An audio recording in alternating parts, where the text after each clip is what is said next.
Hello, everyone, and welcome to a new and improved version of Pulse of the Pack. Those of you that have listened to this show before, you kind of know what this whole thing normally is.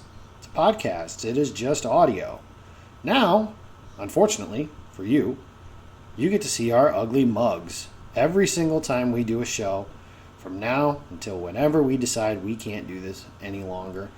I'm your host today and every day. I am Jacob Westendorf, and joined with me, as I've mentioned on the show, but maybe you didn't believe me, is Jason Perrone, the Graybeard.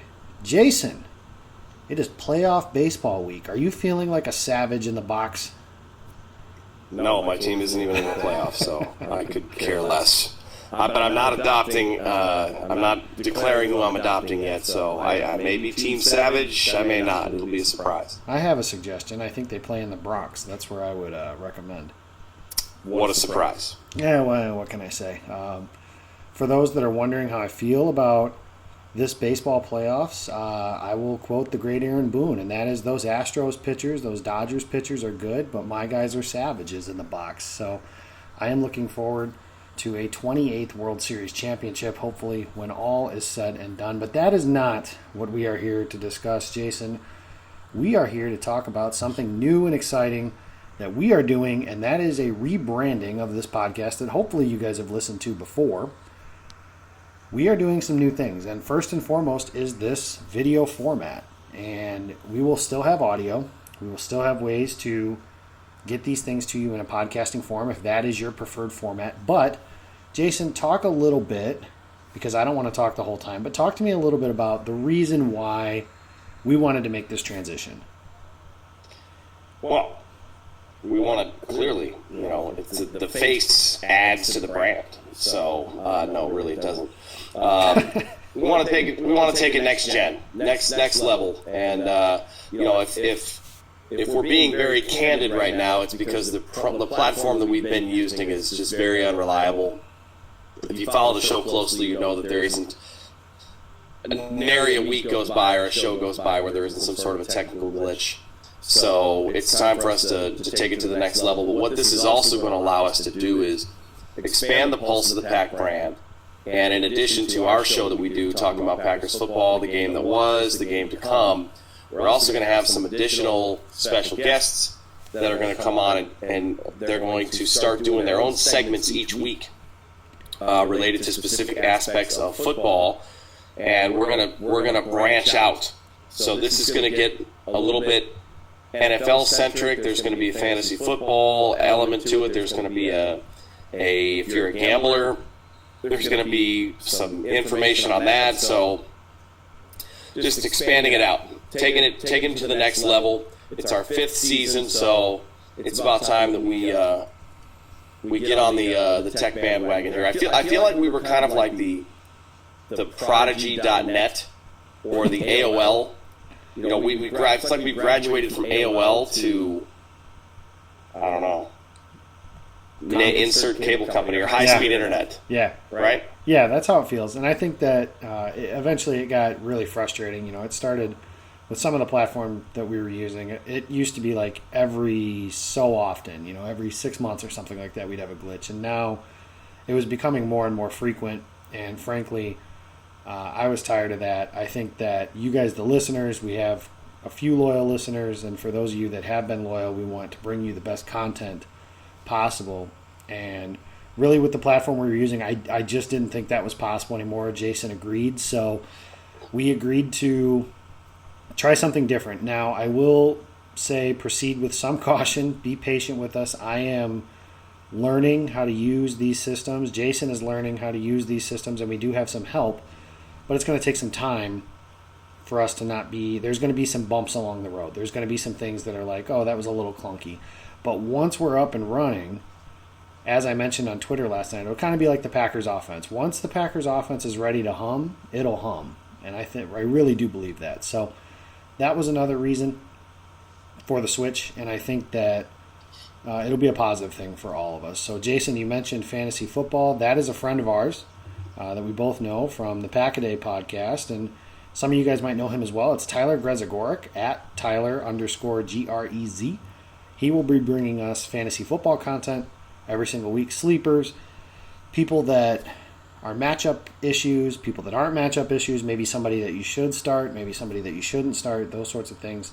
And we really wanted to give something for a chance as far as Packers specific podcasts go. And maybe I'm wrong because there's so many good ones that I can't possibly listen to all of them. But there isn't one that I know of at this point that has a fantasy-centric and a gambling-centric segment to their show. And what this will be is a separate thing from the show that Jason and I do every week. And the show Jason and I do every week, as you guys know if you've listened before, is after the game is over, usually the day of the game or the next day, Jason and I recap and then we look ahead to the next game. The fantasy football stuff, we're working through some kinks, but it will probably be on a Tuesday or a Wednesday night for Thursday morning, so you have your matchups for the Thursday night football game if you have players in that and going beyond. The gambling stuff, which I'll talk about now, is Matt Bove is a friend of mine who has funded an entire trip from New Jersey to Green Bay, tickets, hotel, airfare, everything, based on his winnings from wagering of jelly beans. So something I think could be a positive for those of you that are interested in that sort of thing. And I know of gambling-centric podcasts, but again, I don't know of segments that Packers podcasts have that do that. So it's something that we thought could make the team stand out, the show stand out a little bit, and a way to connect with a different kind of listener. Maybe you're not interested specifically in a game-by-game breakdown and you only want to know about fantasy football, or maybe you only want to know about the gambling and the spreads and that sort of aspect of what's going on in the NFL, because there's so much content and so many things that can be done and so many things that can be talked about. Those will take place, we will record them and they'll be up on Fridays or Saturdays, depending on when the NFL is able to go. Now, that might lead to some issues with the Thursday night football games, but for the most part, if you're gambling on Thursday night, we might have a chance where there's a line that you should hammer and be out in front of.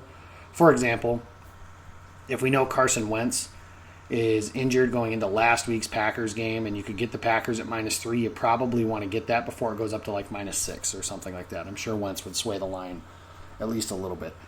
So we'll miss out on some of that stuff, but it'll get you guys a full-fledged of Sunday, Monday games, Monday lines, betting lines, teasers, all that kind of stuff, and we're really excited to add that to the show as well. So those things will take place later in the week before, obviously, Jason and I do the show, and we'll still figure out a way to get that up on the podcasting form as well. We're working through that, like I mentioned.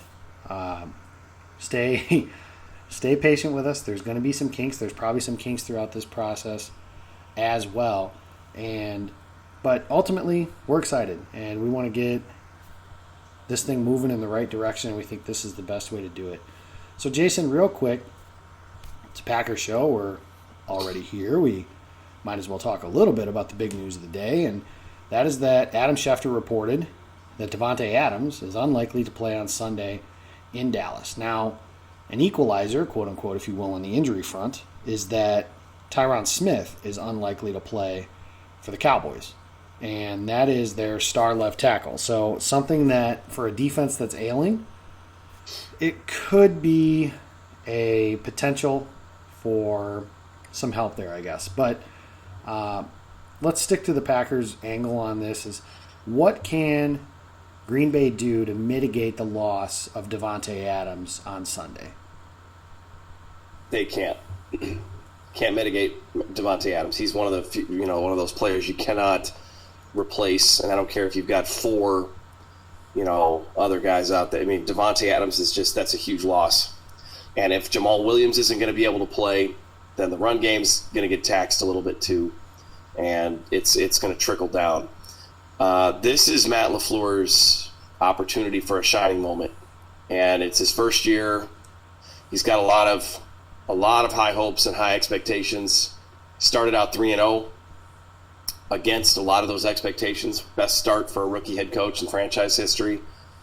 But this is an opportunity for him to really cement himself as the right choice for this job when it was made earlier this offseason.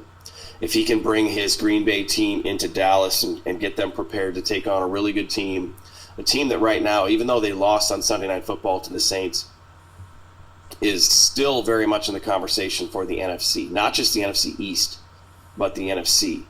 And I know the Packers have had good fortunes in Dallas over the past several years. That doesn't matter anymore.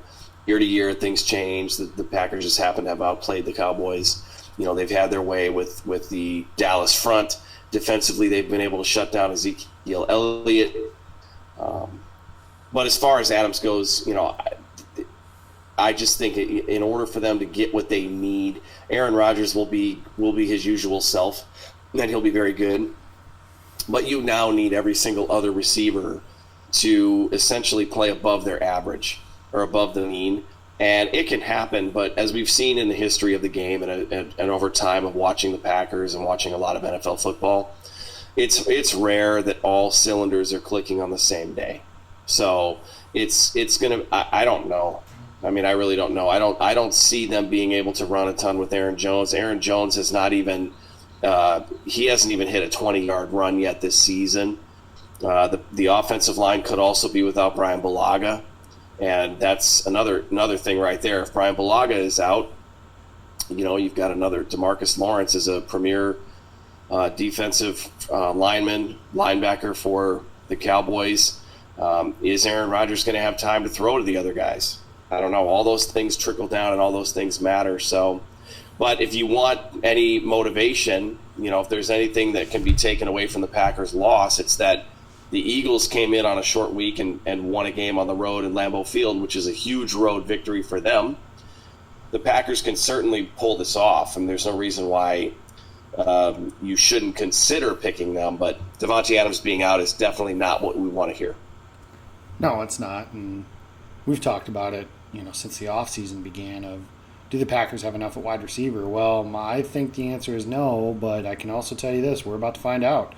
Because if these guys step up and play well in his absence, that'll be a big confidence boost to the team as they get into this middle portion of the season. But ultimately, I think you're right. It's going to be, if they're going to mitigate it, if you will, it has to be a total team effort.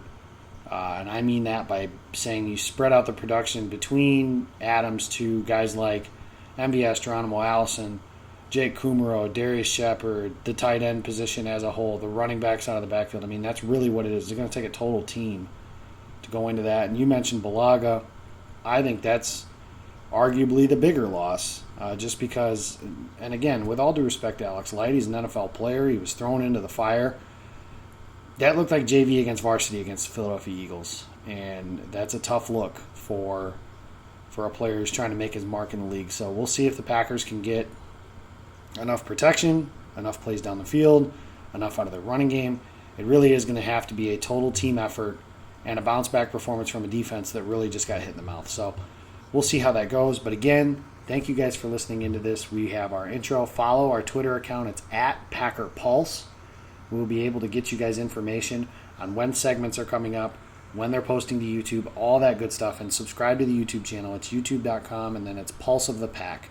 Be able to find us. It's our Pulse of the Pack logo, and I think that is something that'll be helpful for you guys. It should be some pretty good content. So, Jason, anything else before we sign off here real quick?